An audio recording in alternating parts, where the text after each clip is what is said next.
है, कर्म क्षेत्र है। हमारा राज्य, हमारा गौरव अपने वचन से मुकर गए, हम नहीं। दोस्तों आज हम बात करने वाले हैं नेटफ्लिक्स की एनिमेटेड सीरीज यानी कुरुक्षेत्र, महाभारत के समय की कहानी का एक नए युग को देखने के लायक है। आइए जानते हैं। तो कुरुक्षेत्र रिलीज हो चुकी है एनिमेटेड में नेटफ्लिक्स पर 10 अक्टूबर 2025 को। यह सीरीज 2 भागों में बनाई गई है। कुल एपिसोड 18 हैं।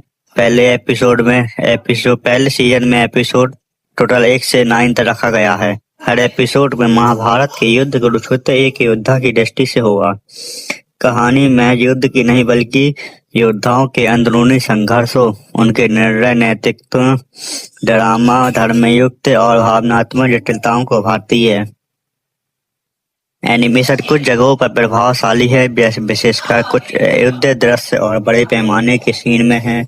एनिमेटेड स्टाइल में एक तरह की एनिमी इंस्पायर्ड टोन है जो इस प्रकार की मिथिक कहानी के लिए ताजा है। शायद ही ऐसी कोई एनिमेटेड महाभारत के समय में या रामायण के समय में या कोई एनिमेटेड मूवी बनी हो।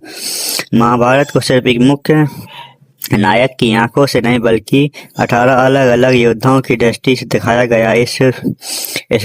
इसमें युद्ध के बीच मौजूद नैतिक सुविधा अंदरूनी ज्यादा स्पष्ट होता है।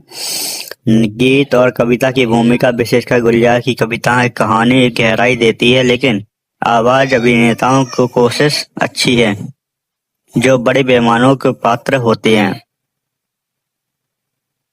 कुछ एपिसोड में एनिमेशन ठोस लगता है, जैसे दृश्य में कई रोमांटिक है, मोशन, चेहरे का एक्सप्रेशन, कैमरा मूव्स आदि में कुछ तकनीकी कमी दिखाई देती हैं।